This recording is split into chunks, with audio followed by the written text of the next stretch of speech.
Ravi de vous accueillir dans cette émission spéciale Smart Job. Vous le remarquez, délocalisé. Nous sommes ici au ministère du Travail, dans un lieu qui est magnifique, qui s'appelle le Hall des Guichets. Et le ministre du Travail, Jean-Pierre Farandou, nous accueille. Merci, monsieur le ministre, de nous accueillir. C'est une émission que je vais partager avec Caroline de Senneville, qui est journaliste chez Décideur RH. On a évidemment préparé nos questions. Alors, vous êtes ministre du Travail et des Solidarités depuis octobre, ou même précisé depuis le 12 octobre 2025, c'est très précis. Vous aviez hérité, d'ailleurs, on en parlera peut-être, du dossier des retraites. On essaiera de savoir où en est ce dossier. Est-il enterré? Est-ce qu'on continue toujours à parler de ce sujet? D'abord, commençons quand même par le sujet qui nous semble le plus fort et dans l'actualité, c'est le choc pétrolier. C'est de la géopolitique qui soudain arrive très rapidement sur le bureau du ministre du Travail. Choc d'inflation, hausse du carburant. J'ai vu que Change.org lançait des pétitions d'une salariée qui disait « Je n'ai plus assez d'argent pour mettre de l'essence dans ma voiture ». Et j'entends par ailleurs un Premier ministre, un ministre de l'économie qui dit « Pas de quoi qu'il en coûte ». Pas de quoi qu'il en coûte? Oui, alors cette guerre en Iran, c'est une guerre exogène, c'est une crise exogène qui arrive effectivement dans nos économies mondiale, européenne et française. On peut le regretter, bien sûr, parce qu'une guerre, c'est toujours regrettable. Et vous savez que le président de la République fait tout pour désescalader la guerre au maximum, la faire cesser le plus vite possible, créer les conditions diplomatiques d'un retour à une bonne navigation des bateaux dans le détroit d'Ormuz. Donc, vous connaissez la position de la France, elle est claire. Pour autant, on défend nos intérêts, bien sûr, dans la zone et on soutient nos alliés, et c'est bien normal. Mais cette crise, on peut la regretter. On peut la regretter d'autant plus que, finalement, les chiffres allaient dans le bon sens. On a pu annoncer aujourd'hui un déficit 2025 à 5,1, alors qu'on l'a annoncé beaucoup plus haut. Et donc, ça veut dire qu'en 2 ans, on est passé de 5,8 à 5,1. C'est très encourageant. Ça veut dire que le pays est bien géré, l'économie française est résiliente. Et les 3 premiers mois de l'année étaient très encourageants. Là encore, on était vraiment dans une feuille de route qui nous permettait d'être confiants dans notre capacité de boucler le budget, et peut-être même un peu mieux, 26 à hauteur des estimations, et la sécurité sociale, pareil. Donc franchement, c'était pas une mauvaise période pour l'économie française et les comptes français. Bon, la guerre est arrivée. Patatras, j'ai envie de dire, quoi. Oui, voilà, il faut y faire face. On est là pour gérer les problèmes. On le fait dans les entreprises. Vous savez que j'ai longtemps dirigé une grande entreprise. La SNCF? Oui, la SNCF, dans des crises, j'en ai eu, des problèmes, j'en ai eu. Mais vous auriez eu votre DRH qui serait venu vous voir et vous aurait dit, Monsieur le Président, Monsieur le Directeur, on a des salariés qui aujourd'hui nous disent j'ai 150 €, 200 € d'essence, de pouvoir d'achat en plus dans le carburant. Est-ce qu'on les accompagne ou est-ce qu'on laisse les entreprises, j'ai envie de dire, gérer dans le dialogue social ou au coup par coup? Bon, alors les entreprises, on les aide. Alors, on veut les aider de manière ciblée, par secteur. Il y a une toile de fond qui est là. Je parlais de la maîtrise de la dépense publique. Le quoi qu'il en coûte, ça a été caractérisé, bien sûr, pour la période liée au Covid ou la période liée aux problèmes en Ukraine. Maintenant, il faut tenir et maîtriser le déficit public quoi qu'il arrive. On est dans une logique d'adaptation. Et si on est amené à engager des euros publics pour aider tel ou tel secteur de manière ciblée, il faudra gager avec des économies les dépenses que nous aurons faites, parce que nous ne renonçons pas à rester sur une trajectoire de maîtrise de nos déficits, à la fois pour le budget général de l'État comme pour la sécurité sociale. Alors, qu'est-ce qu'on a fait? Tout de suite, on a pris des mesures d'urgence. Alors, tout ça est animé, bien sûr, par le ministère de l'Économie, des mesures de trésorerie. Les pêcheurs? Les pêcheurs, l'agriculture et les transports. Les 3 secteurs les plus directement concernés par la hausse des carburants, avec des impacts économiques immédiats dans leur compte d'exploitation. Ce sont ceux-là, bien évidemment, puisqu'en gros, il y a des moteurs. Et les moteurs, ils consomment. Donc, il faut effectivement tenir compte de ça. Dans les actions qui ont été faites, d'ailleurs, le ministère du Travail y a directement contribué. Nous avons accepté très vite de décaler le paiement des charges sociales. Donc, c'est une manière d'aider la trésorerie des entreprises en décalant le versement de ces cotisations. Et deuxièmement, c'est aussi le ministère du Travail qui peut regarder au cas par cas une certaine bienveillance dans les secteurs considérés, des chômages partiels. Voilà, le chômage partiel, c'est quand votre activité baisse, mais que l'entreprise est saine et qu'elle repartira quand la crise sera terminée. Voilà, on a bien sûr donné consigne à nos directions déconcentrées sur le terrain d'avoir un regard favorable aux demandes qui pourraient leur être faites. Monsieur le ministre, les entreprises avaient versé 4,6 milliards d'euros en 2023 à leurs salariés de primes de partage de la valeur.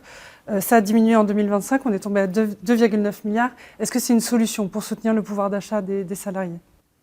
Alors, la politique salariale, d'abord, il faut être clair, c'est les entreprises qui la font. Moi, j'ai été, vous le savez, patron d'entreprise.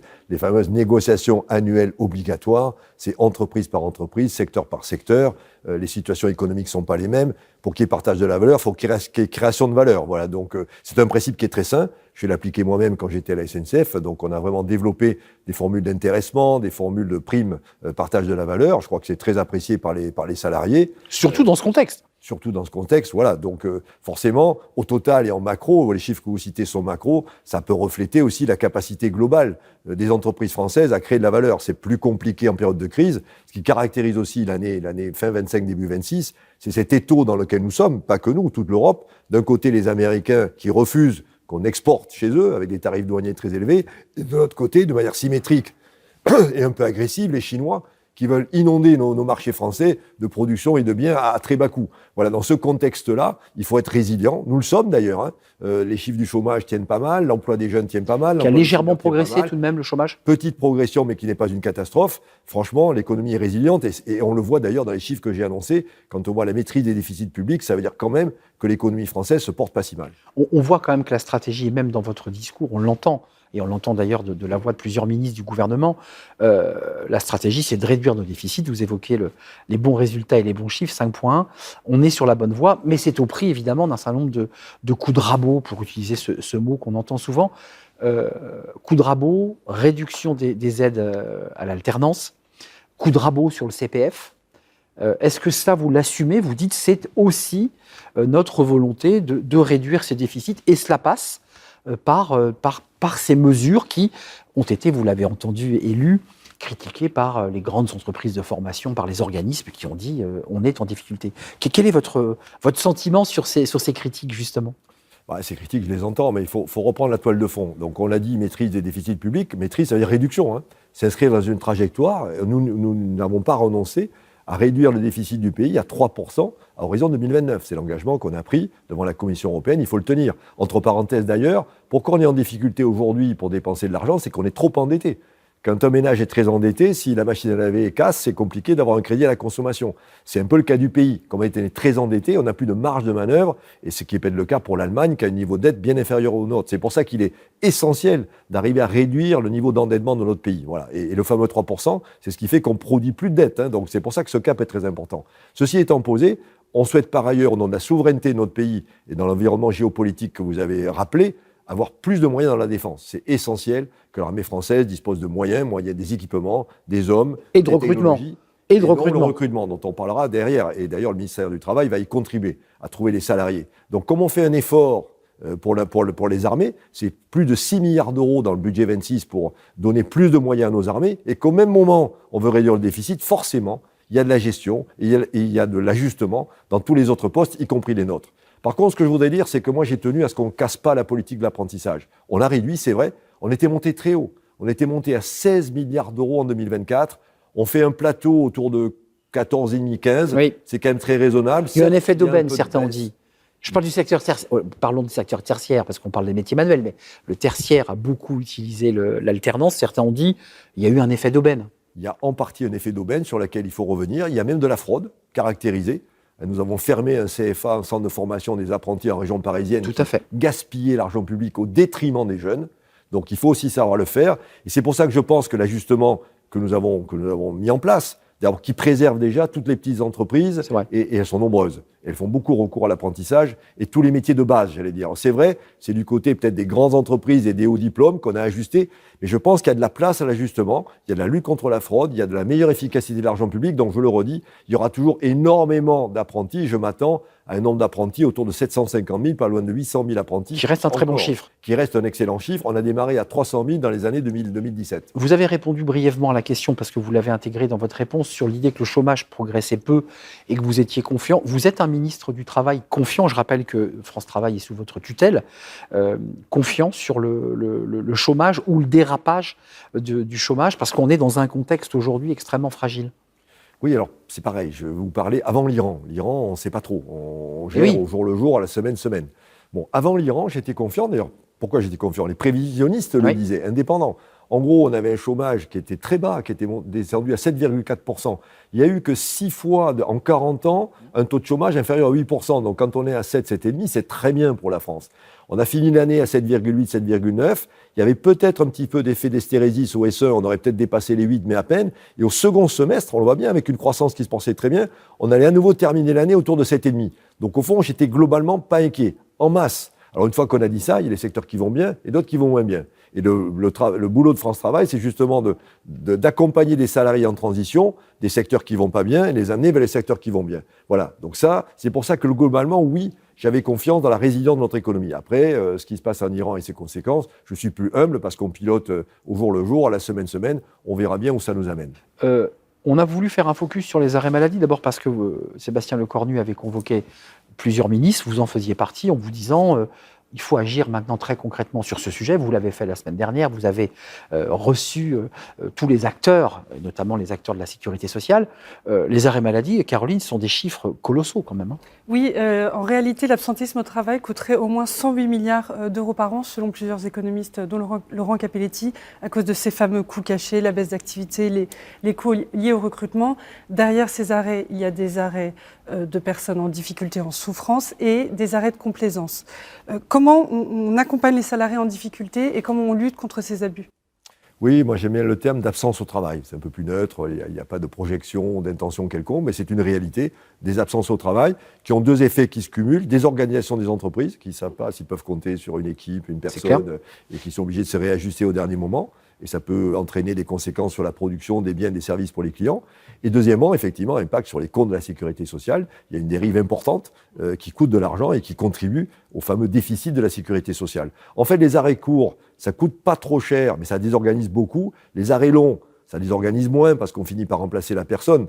Par contre, ça coûte très cher. Voilà, 80% de la dépense sur la maladie, c'est des arrêts maladie, c'est des arrêts longs. Donc, il faut agir sur les deux. Il faut agir sur les deux. Donc, comment on agit sur les deux ? D'abord, la prévention.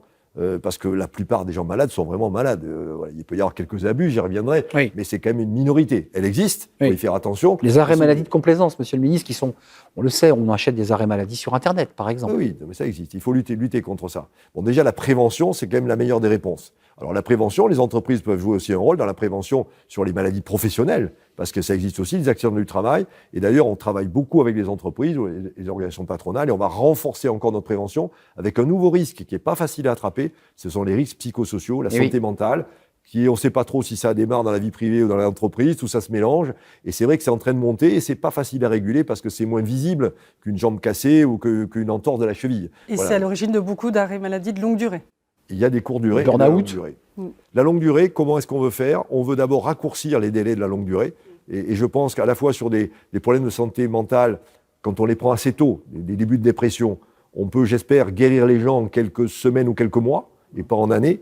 Et pareil sur les troubles musculo-squelettiques qui peuvent lier à des postures difficiles, par des soins de kiné accentués, par des soins plus forts, on peut amener aussi les gens à récupérer leur bonne santé. Et ensuite, il faut travailler dans l'entreprise au niveau de l'aménagement des postes de travail pour réduire ces postures qui abîment le squelette et les muscles des salariés. Voilà. Et enfin, il y a les abus. Oui, donc plus de contrôle sur les comportements individuels, plus de contrôle sur les prescriptions, plus de double avis des médecins, pour faire en sorte qu'effectivement, qu'on réduise sensiblement, là pour le coup, les arrêts abusifs. Mais ces arrêts abusifs, même s'ils sont abusifs et qu'ils masquent en fait qu'il n'y a pas de pathologie, on voit quand même qu'il y a une forme de salariés, de collaborateurs qui ont des troubles pour retourner au travail. C'est-à-dire que le manager parle mal, pour le dire un peu concrètement, hop, je m'arrête. J'ai des tensions avec mon N+1, je m'arrête. Et je parle à celui qui a dirigé une entreprise. C'est parfois la source d'ailleurs des troubles de santé mentale. C'est-à-dire que je dirais le travail parfois rend malade. Alors on fait tout, et les DRH font tout pour améliorer. Mais vous voyez cette relation très particulière au travail qui fait qu'aujourd'hui, la santé mentale et sa prévention est devenue une grande cause, sans qu'on sache tout à fait comment l'attraper. Vous, le ministre, qui avez eu des responsabilités dans le privé, vous avez été à la tête d'une entreprise. Comment vous gériez ces sujets-là ? Je pense qu'il faut commencer par ne pas les dénier. D'ailleurs, à la SNCF, juste avant de partir, je ne savais pas encore que j'allais être ministre d'ailleurs, j'ai mis en place une mission santé mentale pour l'animation transversale de ce sujet dans toute l'entreprise. Parce que c'est une réalité. Il y a une part d'abus, mais ne pensons pas que c'est que des abus. Bien sûr. Il y a une réalité. Il y a des troubles. Il y a des troubles. Et plus on les prend tôt, mieux on se porte. Donc je pense qu'il faut à la fois admettre cette réalité, en déduire une capacité d'observation. Quand vous avez un collègue qui est joyeux et d'un coup ne l'est plus, un jour, 2 jours, 3 jours... Les signaux faibles. Les signaux Mais faibles. oui. Il faut les capter. La source peut-être de ce malaise n'est pas forcément professionnelle, mais peut-être que ça l'est aussi. Donc, lui donner l'occasion de s'exprimer. Et très vite l'orienter vers la vraie médecine, parce que l'entreprise est démunie là-dessus. Il y a vraiment des médecins spécialisés, des psychologues, des psychiatres, qui peuvent évaluer le niveau de gravité et adapter Il y a un traitement, il y a un traitement médicamenteux qui peut arriver, qui peut passer par un arrêt de travail de quelques jours, si c'est nécessaire. Et ensuite, dans l'analyse, si c'est un sujet lié au travail, il faut comprendre. À l'organisation, là, en l'occurrence. Oui, est-ce que c'est la personne qui peut être fragile au plan émotif? Dans ce cas-là, c'est à considérer. Et donc, il faut l'aider peut-être à mieux gérer ses émotions, mieux gérer la manière dont l'organisation s'adresse à elle. Il peut arriver aussi qu'on ait des cheffaillons, ça arrive aussi dans les entreprises, d'avoir des managers qui ne se comportent pas très bien. C'est-à-dire quand c'est le même manager qui a des problèmes avec plusieurs personnes de son équipe, là, il faut avoir un doute, il faut se poser la question et adresser le sujet. Avec des indicateurs d'arrêt maladie répétés sur un manager. Donc ça veut dire qu'il faut aussi que l'organisation se remette en question ou soit accompagnée ou transformée, parce que le sujet est posé. C'est pour ça que les DRH, dans les grandes entreprises, c'est plus facile, on a des structures pour ça. Donc il faut en tout cas qu'il y ait des savoir-faire qui arrivent sur ces sujets-là. Je crois aussi beaucoup aux mesures d'engagement, qu'est-ce que pensent les salariés de leurs conditions de travail, de manière anonyme. Ça peut être une bonne manière de voir aussi si l'entreprise globalement va bien, mais dans un atelier donné, dans une équipe donnée, là vous pouvez avoir un problème. Essayer de l'analyser. Je crois qu'effectivement, il faut apprendre, à la fois dans l'entreprise et à l'extérieur, à gérer cette nouvelle forme d'absence au travail. Avec la Gen Z, on n'a pas le temps évidemment, Caroline, mais c'est un sujet qui percute les entreprises. Ces jeunes qui viennent dire aux DRH, aux managers qui les recrutent, mais moi j'ai besoin d'un équilibre vie pro, vie perso, j'ai besoin d'avoir un cadre de vie qui me permette de m'épanouir, sinon je m'en vais. Cette génération Z, elle percute les entreprises, et elle percutait, j'en suis sûr, les SNCF. On s'adapte, comment on fait là? Ah bah oui, c'est à nous s'adapter, c'est eux qui ont raison, c'est la jeunesse qui a raison, c'est la nouvelle génération qui a raison, et donc c'est aux entreprises et aux dirigeants d'entreprises qui ne sont pas la même génération comme moi. Nous, c'était la valeur du travail à 100%. Ben oui, on c'est un choc. leur vie par le travail. Oui. Le travail nous le rendait, nos progressions, nous améliorons notre pouvoir de vie, qui nous améliorait notre condition matérielle. Il y avait une espèce de deal implicite. C'est plus tout à fait la même chose, il faut être honnête. Peut-être que le travail offre moins de possibilités de progression, il faut y réfléchir d'ailleurs. Et du coup, les jeunes générations veulent équilibrer. Si le travail ne leur apporte pas tout, ils ont tout à fait la liberté de pouvoir choisir un engagement sportif, associatif, personnel. C'est ça. Il faut savoir l'écouter. Et deuxièmement, je crois que les jeunes générations ont beaucoup besoin de sens aussi à ce qu'ils font. C'est clair. C'est plus l'ordre militaire qui les fait avancer, c'est l'intégration dans un projet qui les dépasse et dans lequel ils vont s'engager. Et si vous créez ces conditions-là, ils vont travailler encore plus que nous, je pense. C'est un Donc, enjeu. franchement, la balle est dans notre C'est un camp. défi quand même, c'est un vrai défi pour les... Oui. D'ailleurs, je signale, puisqu'il est souvent venu sur le plateau de Smart Job, pas ici, mais dans notre plateau, le magnifique livre d'Antoine Fouché, Le travail ne paie plus, que vous avez lu. Oui, et il soulève cette difficulté-là, c'est-à-dire qu'aujourd'hui, on ne peut plus dépasser ses parents parce qu'il faudra 150 ans pour accéder au même niveau de vie. C'est peut-être ça qui bloque aujourd'hui la Gen Z. Oui, alors une fois de plus, vous savez, tout se passe dans les entreprises. De ce côté-là, mon expérience chef d'entreprise est très utile parce qu'au fond, tous les sujets du travail, tôt ou tard, se concrétisent dans l'entreprise. Oui. Donc ce qui se passe dans l'entreprise est absolument essentiel. Et il faut accepter une forme de responsabilité des dirigeants pour traiter plutôt bien, plutôt mal ces sujets. Et une forme aussi d'engagement des salariés, c'est bien cette combinaison-là, employeur-employé, salarié, chef d'entreprise, qui au fond ont dans leurs mains ces sujets essentiels de plaisir au travail, de bonheur au travail. C'est pas un mot utopique. L'utopie, c'est que ce soit tout parfait, ça n'existe pas. Ça, c'est pas Mais possible. en tout cas, prendre le problème, admettre le problème et le traiter, c'est la bonne manière d'avancer. 2 sujets pour la gratter, il nous reste 10 minutes. Alors, un qui gratte beaucoup, c'est les retraites. Évidemment, c'est un sujet qui a suscité un mouvement social en 2023 très puissant, et en plus avec une alliance complète des syndicats qui était un moment historique. Autre sujet pour la gratter, la rupture conventionnelle, Caroline, parce que là, il y a un sujet aussi de débat sur ce sujet. L'annonce a été faite il y a quelques jours. Un projet de loi va être débattu en avril au Parlement, issu de l'accord qui a eu lieu entre le patronat et une partie des syndicats pour réduire la durée d'indemnisation des salariés qui ont négocié une rupture conventionnelle. Quelques chiffres, en 2024, 515 000 ruptures conventionnelles individuelles ont été signées, contre 2 millions de démissions. C'est un dispositif qui plaît plutôt au patronat, aux salariés également. Voilà. Qu'en est-il? Est-ce qu'il faut vraiment diminuer la durée d'indemnisation? C'est une fausse bonne idée, certains disent. Quoi donc? De réformer la rupture, parce que les syndicats disaient, nous, on trouve ça bien. Les dirigeants disaient, mais moi, ça m'évite d'aller au prud'homme. Et les salariés disaient, mais moi, c'est parfait pour moi, puisque je sors en toute tranquillité. Est-ce qu'il fallait vraiment toucher à cette rupture conventionnelle? Il fallait, bien évidemment, parce que moi, on revient au débat sur la maîtrise de la dépense de la sécurité sociale. Ce que vous n'avez pas cité comme chiffre, il est intéressant, c'est que les ruptures conventionnelles, c'est 26% du total des versements de l'indemnité chômage. C'est 9,4 millions. France Travail était monté au créneau sur le sujet. Oui, mais c'est ça le problème. Et quand on gratte un peu, de fait, là encore, les études et ce qu'on peut observer autour de nous le démontrent, il y a abus de l'usage. C'est-à-dire que ce sont des démissions cachées d'un côté ou des licenciements cachés de l'autre. Ça, c'est pas possible. Quand vous voyez le coût sur l'assurance chômage, c'était plus tenable. Donc, et d'autre part, quand vous regardez sociologiquement quel est le profil, c'est plutôt du cadre, oui, CATUP, en Ile-de-France, bien qualifié. Donc en fait, il n'y a pas trop de problème à retrouver un travail. Par contre, qui tire la durée au maximum, on parle de voyage, on parle d'interruptions un peu longues. Année sabbatique, voilà. Carrément l'année sabbatique. Ça, c'est pas possible. On a dévoyé complètement. C'est quoi l'assurance chômage même aujourd'hui? C'est vous avez un coup dur, l'entreprise ne peut pas vous garder, on vient vous aider. C'est pas pour vous payer un an de vacances. C'est assurantiel, comme son nom l'indique. C'est assurantiel. Et ça, tout le monde l'a un peu oublié, il fallait le rappeler. Donc, en fait, c'est les partenaires sociaux qui ont négocié. Certes, le gouvernement a impulsé, mais cet accord leur appartient. C'est le leur, c'est un bel accord. Et à partir de cet accord, je suis convaincu, c'est une vraie réforme structurelle qu'on aura de l'assurance chômage. C'est presque 1 milliard d'euros de gagnés chaque année en régime de croisière. Et on revient aussi à la manière d'aider, comment le ministère du Travail peut aider dans la crise. L'argent qu'on va mettre pour aider les secteurs, on peut peut-être le gager par ces économies réalisées par cet accord structurel sur l'assurance chômage. Avant que je l'oublie, avant d'arriver aux retraites et de terminer sur ce sujet, parce que les Français aimeraient aussi entendre le ministre du Travail sur ce sujet, il y a un sujet qui est monté très très fort, c'est l'enjeu de l'IA. Avec une phrase simple, qui percute là aussi la psyché des salariés, est-ce que je vais être remplacé ou est-ce que je vais être augmenté ? Ce sujet est posé. Il y a les boîtes d'IA qui vous disent « mais c'est formidable, vous allez être augmenté ». Et puis il y a les autres, je pense encore une fois à Laurent Capelletti qui sur notre plateau disait « bah oui, il y a les autres qui disent qu'ils sont plus pessimistes parce qu'on va être remplacé ». Qu'est-ce que dit le ministre du Travail ? Parce que c'est un sujet qui percute toutes les entreprises. Il y a deux angles. Il y a la réponse à votre question qui est pas binaire. Hein. Je pense qu'il y aura des secteurs qui vont être augmentés, les salariés avec, et d'autres qui seront touchés. Voilà, faut pas être. Alors c'est compliqué à les décrire, on commence à avoir à peu près des lignes qui se dégagent, mais je suis encore très humble là-dessus parce que tout ça est très frais. Et au fond, il n'y a pas beaucoup de travail scientifique, de recherche scientifique sur ces sujets. Par contre, il faut rester agile et regarder. Et de l'autre côté, c'est une vague qui va nous emporter. Donc c'est une vague énorme. Moi, j'ai fait un peu de surf quand j'étais jeune dans le Sud-Ouest. Il faut mettre devant la vague et se faire pousser que soulever et larguer, ou pire, écraser. Et dans le rouleau, ouais. Voilà. Donc je pense que la bonne attitude, c'est d'être proactif, sans être naïf et regarder avec lucidité ce qui se passe. Comment je souhaite que le ministère du Travail s'empare du sujet? De deux manières. D'abord, je veux former 15 millions de professionnels. C'est le plan aux Elia. Mais moi, je vais travailler sur une véritable ingénierie de formation pour former 15 millions de personnes en 3 ans. Le prompt, apprendre à prompter. Exactement. Alors, on va segmenter tout ça, bien évidemment. Ça ne sera pas la même formation pour tout le monde. Et France Travail, j'ai demandé au patron de France Travail qui va me proposer un plan de formation pour 15 millions de personnes. Et deuxièmement, il faut amener les patrons de PME à se servir de l'IA. Ils sont un peu perdus.